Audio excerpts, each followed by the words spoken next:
Hello everyone, welcome to Divya education. आज है 14 अगस्त और 14 अगस्त से रिलेटेड हमारे जितने भी करेंट अफेयर्स के क्वेश्चन बन सकते हैं उन सभी को हम लोग यहाँ पे इस वीडियो में सॉल्व करेंगे। ठीक है। सो यदि हम बात करें कल के अभ्यास प्रश्न की, तो यहाँ पे आपसे पूछा गया था आईसीसी यानी कि इंटरनेशनल क्रिकेट काउंसिल द्वारा हाल ही में जारी कार्यक्रम के अनुसार T20 वर्ल्ड कप 2021 टूर्नामेंट आयोजित किया जाएगा। तो यहाँ पे पहला है भारत में, दूसरा ऑस्ट्रेलिया में, तीसरा है न्यूजीलैंड में, चौथा है पाकिस्तान और श्रीलंका में संयुक्त रूप से। तो इसका राइट आंसर हमारा हो जाएगा इंडिया में। ठीक है। उसके बाद यहाँ पे इसकी व्याख्या की यदि हम बात करते हैं तो यहाँ पे बताया गया है कि आईसीसी दैट मीन्स की इंटरनेशनल क्रिकेट काउंसिल ने T20 world cup 2021 tournament Bharat में और T20 world cup 2020 tournament Australia में कराए जाने की पुष्टि की है। ठीक है। तो यहाँ पे आपको कंफ्यूज नहीं होना है कि दो कंट्री दी हुई है, यहाँ पे है कि 2021 में, यानी कि 2021 की बात की जा रही है कि भारत में होगा T20 वर्ल्ड कप, और 2020 दैट मीन्स की जो अभी चल रहा है 2020 में कहाँ होने वाला था, ऑस्ट्रेलिया में होने वाला था। ठीक है। तो हमसे पूछा जा रहा था 2021 का, तो इसका राइट आंसर हमारा हो जाएगा इंडिया। ठीक है। उसके बाद हम बात करें अगले क्वेश्चन की, तो यहाँ पे हमारा अगला क्वेश्चन है अमेरिकी डेमोक्रेट्स पार्टी में निम्न में से किस भारतीय मूल की महिला को उपराष्ट्रपति की उम्मीदवार के लिए चुना गया है। तो इसमें पहला है कमला हैरिस, दूसरा है दीपा अंबेडकर, तीसरा अर्चना राव, चौथा है मेधा राज। तो इसका राइट आंसर हमारा हो जाएगा कमला हैरिस। उसके बाद हम बात करते हैं यहाँ पे व्याख्या की, तो इसमें बताया गया है कि अमेरिका में इस साल नवंबर माह में राष्ट्रपति और उपराष्ट्रपति पद के चुनाव होने हैं। कमला हैरिस भारतीय मूल की अमेरिकी नागरिक है। कमला हैरिस 2 बार कैलिफोर्निया की अटॉर्नी जनरल रह चुकी है। उसके बाद यदि हम बात करते हैं तो कमला हैरिस ऑकलैंड में पली बड़ी हैं। उन्होंने हार्वर्ड यूनिवर्सिटी से स्नातक की डिग्री ली है। इसके बाद क्या किया है कि कमला ने कैलिफोर्निया यूनिवर्सिटी से कानून की पढ़ाई की है। वे साल 2003 में सैन फ्रांसिस्को की जिला वकील बनी थी। हैरिस ने साल 2017 में कैलिफोर्निया में संयुक्त राज्य सीनेटर के रूप में शपथ ली थी। ठीक है। उसके बाद बात करें अगले क्वेश्चन की, तो हमारे यहाँ पे अगला क्वेश्चन है कि हाल ही में किस देश ने कोरोना की स्पुतनिक वी वैक्सीन इस्तेमाल के लिए मंजूरी दे दी है। तो यहाँ पे पहला है चीन, दूसरा है रूस, तीसरा है जापान, चौथा है भारत। तो इसका राइट आंसर हमारा हो जाएगा रूस। उसके बाद बात करें इसकी व्याख्या की, तो यहाँ पे बताया जा रहा है कि रूस के राष्ट्रपति, तो सबसे पहली बात कि रूस के राष्ट्रपति का नाम, इसके राष्ट्रपति कौन है, व्लादिमीर पुतिन है। और उसके बाद बात करें तो इन्होंने क्या किया कि कोरोना की जो स्पुतनिक वी थी वैक्सीन को इस्तेमाल के लिए मंजूरी दे दी है। और रूस के जो स्वास्थ्य मंत्री मिखाइल मुरास्को थे, मतलब उनका कहना है कि पहले चरण में वैक्सीन स्वास्थ्य कर्मियों और उसके बाद शिक्षकों में लगाई जाएगी।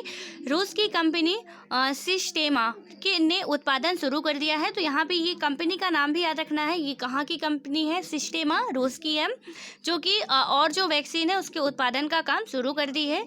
सरकार की योजना है कि अक्टूबर में वैक्सीन को पूरे रूस में बड़े पैमाने पर लॉन्च कर दिया जाएगा।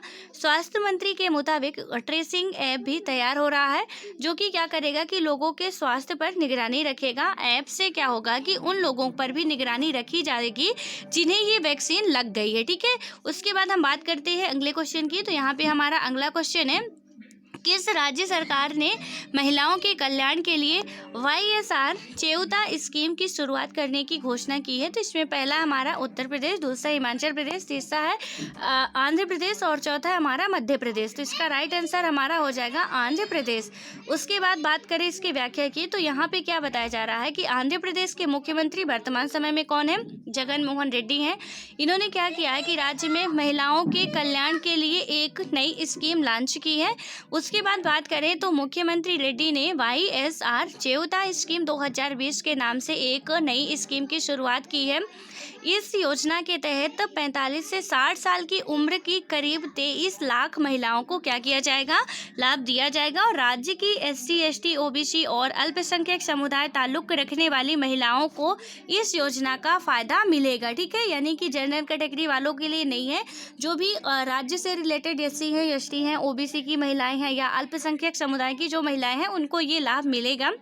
इस योजना के तहत क्या होगा कि महिलाओं को हर साल 18,750 रुपये का इंसेंटिव मिलेगा। और इस स्कीम के तहत महिलाओं को बैंक से 75,000 रुपये तक का लोन भी दिया जा सकता है। ठीक है। उसके बाद हम बात करते हैं अगले क्वेश्चन की, तो यहाँ पे हमारा अगला क्वेश्चन है कि हाल ही में किस संगठन ने भारत में मानसून में सर्वाधिक प्रभावित समुदायों की सहायता देने की घोषणा की है? तो यहाँ पे पहला है कि विश्व बैंक, और दूसरा है हमारा, और यहाँ पे दूसरा संयुक्त राष्ट्र, तीसरा एडीबी, चौथा है हमारा WHO। तो इसका राइट आंसर क्या हो जाएगा? संयुक्त राष्ट्र। उसके बाद बात करें इसकी व्याख्या की, तो यहाँ पे बताया जा रहा है कि संयुक्त राष्ट्र भारत में सबसे वंचित और प्रभावित समुदाय को मानवीय सहायता पहुँचाने के लिए तैयार है।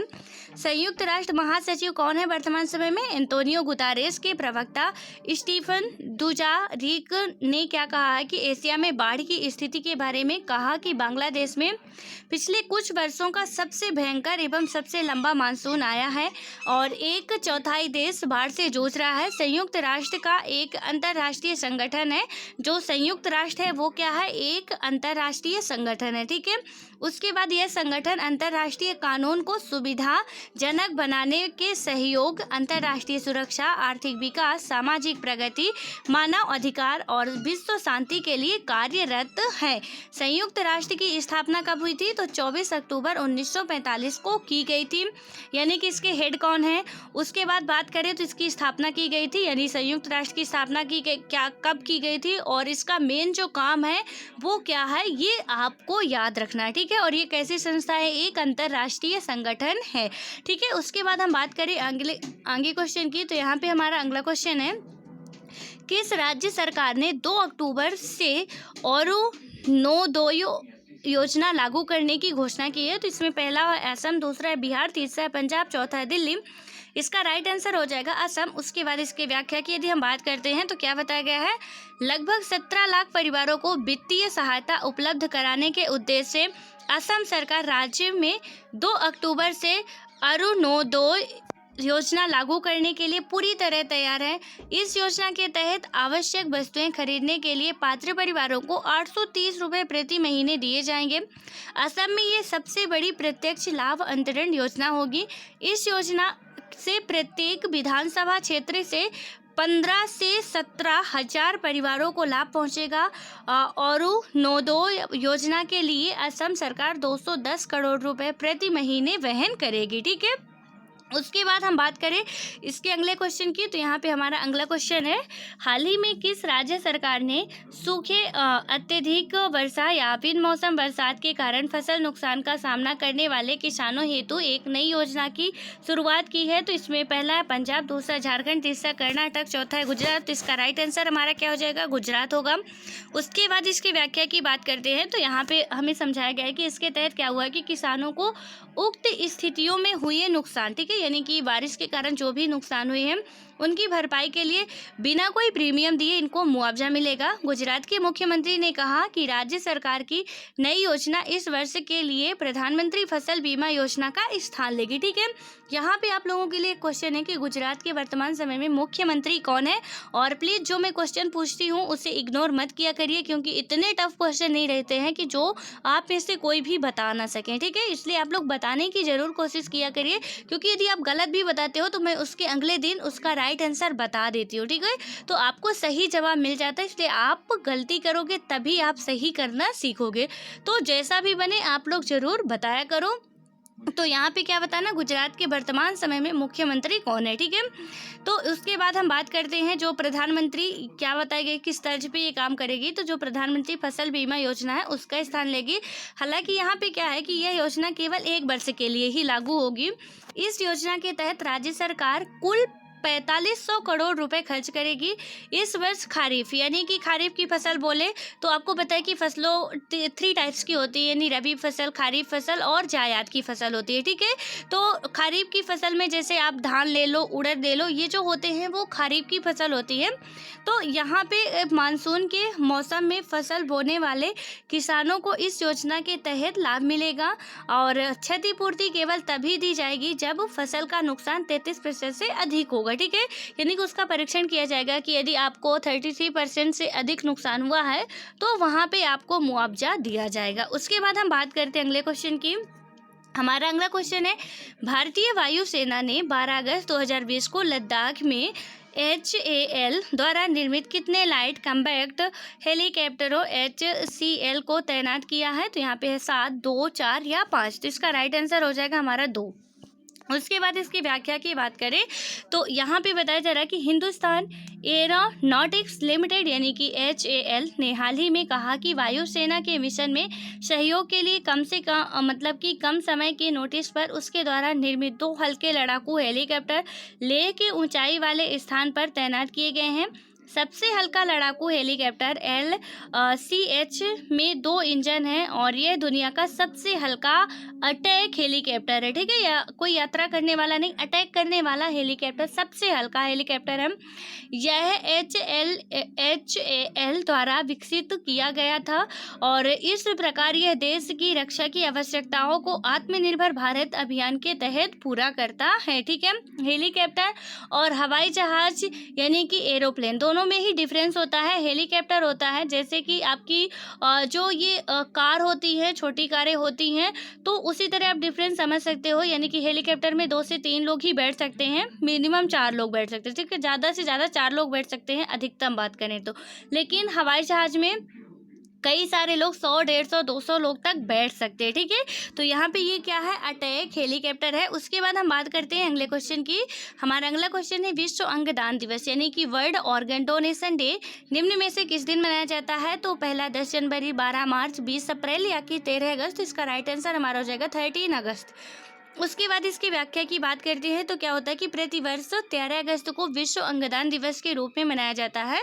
इसका मेन रूप से उद्देश्य क्या होता है कि अंगदान के बारे में जागरूकता फैलाना है। ठीक है, अंगदान और प्रत्यारोपण मानव अंग प्रत्यारोपण अधिनियम यानी कि THOA 1994 के अंतर्गत आता है, जो फरवरी 1995 से लागू हुआ था। अंगदान के अंतर्गत क्या होता है कि अंगदाता यानी कि ऑर्गन डोनर के अंगों जैसे कि बात करें हृदय हो गया, लीवर हो गए, लीवर या यकृत, और गुर्दे, आंत, फेफड़े और अग्नाशय का दान उनकी मृत्यु के पश्चात जरूरतमंद व्यक्ति के प्रत्यारोपण करने के लिए किया जाता है। ठीक है, यानी कि जैसे क्या होता है कि हम पहले से ही जीवित में ही जो भी अंगदान के लिए इच्छुक होता है और जो इच्छुक नहीं है उनके लिए जागरूकता बढ़ाने के लिए ही ये दिवस मनाया जाता है। मेन उद्देश्य यही होता है कि जैसे हम आप हैं, हमारा आपका, यदि हम कोई भी अंग दान करना चाहते हैं तो हाँ, ऐसा है कि ये सही होना चाहिए, क्योंकि जैसे ही डेथ होती है इंसान की तो उसके 24 घंटे बाद तक उसमें वो जो अंग रहते हैं वो एक्टिव रहते हैं। ठीक है, ये जो हमारा लीवर हो गया, अग्नाशय हो गया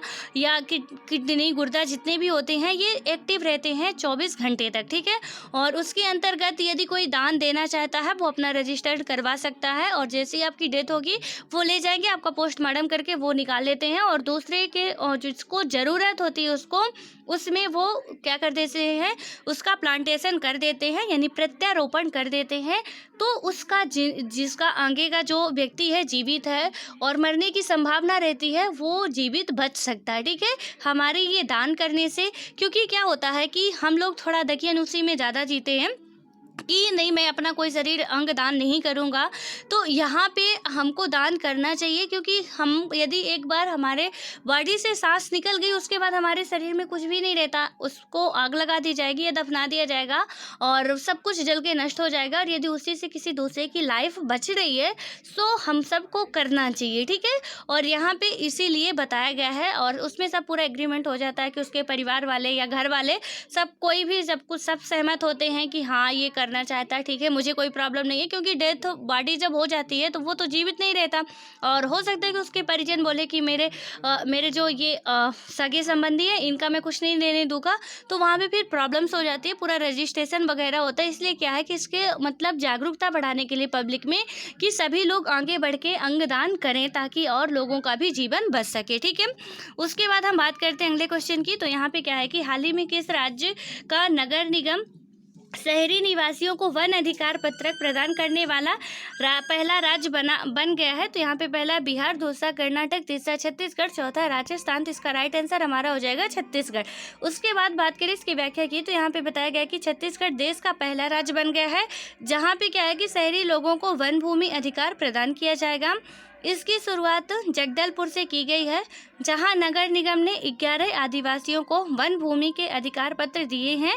और उसके बाद बात करें तो जगदलपुर के गिने चुने नगर निगमों में शामिल है, जिसकी सीमा में आज भी छोटे और बड़े जंगल क्षेत्र हैं।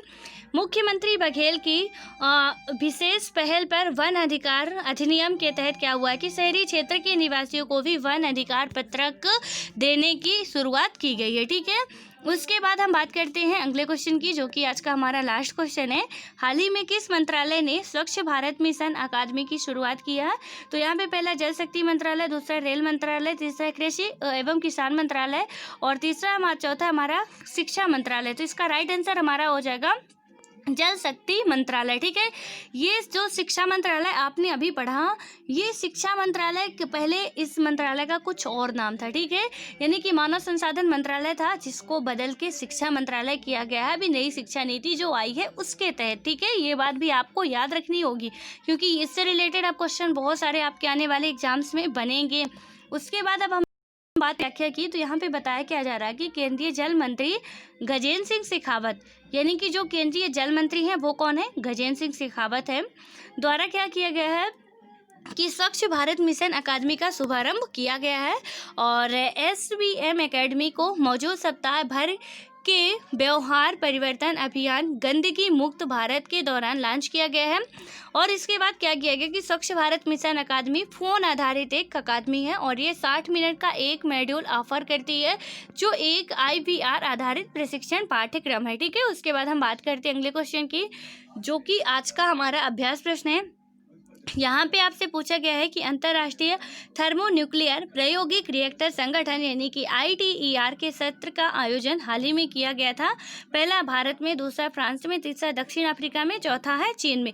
इसका राइट आंसर आप लोगों को बताना है, क्योंकि ये क्वेश्चन हम लोग सॉल्व कर चुके हैं और बहुत अच्छे तरीके से सॉल्व भी कर चुके हैं। मैं इसीलिए क्वेश्चन को 1 से 2 बार 3 बार पढ़ती हूँ, ताकि आप छोटी छोटी जो इसके टर्म्स हैं वो समझ जाओ, कन्फ्यूज मत हो कि क्या है यहाँ पे क्या पूछा जा रहा है। अंतर्राष्ट्रीय न्यूक्लियर प्रायोगिक रिएक्टर संगठन के सत्र का आयोजन हाल ही में कहाँ किया गया था? ठीक है, तो आपको बताना है कि ये कहाँ पे किया गया था। यहाँ पे आपके पास ऑप्शन है, और हम सभी आप लोग पढ़ चुके हैं, और जो भी नहीं पढ़े हो पहले आप प्रीवियस डे के जो भी वीडियो हैं उनको देख लीजिए, क्योंकि यार करेंट अफेयर जो होता है वो हमारा 1 ईयर के लिए पूरा मस्ट होता है। ठीक है, तो अब ऐसा नहीं कि सिर्फ हम आज का ही करेंट अफेयर पढ़ेंगे, उसके बाद हम कल का करेंट अफेयर तो छुएंगे नहीं, ऐसा नहीं होता है। हमारा पूरा मंथ का करंट अफेयर बहुत इंपॉर्टेंट हो जाता है। ठीक है, तो आप यदि छूट जाता है तो पीछे के भी वीडियोस देख सकते हो। ऐसा नहीं कि आज 14 अगस्त है तो सिर्फ हम 14 अगस्त का ही पढ़ेंगे, 13 का तो देखेंगे भी नहीं, तो ऐसा नहीं होता। ठीक है, क्योंकि कहीं से भी 1 मंथ का, 2 मंथ का, 3, 6 मंथ तक का, ये जो छोटे एग्जाम होते हैं वहाँ पे 6 मंथ तक का, या कि आप हाई लेवल के एग्जाम की प्रिपरेशन कर रहे हो वहाँ 1 ईयर तक का करंट अफेयर आप यदि तैयार कर लेते हो तो पूरा एकदम से आपके लिए, मतलब बात करें तो उतना बहुत होता है। ठीक है, सो आई होप कि आप सभी लोग इसका आंसर ज़रूर देने की कोशिश करेंगे,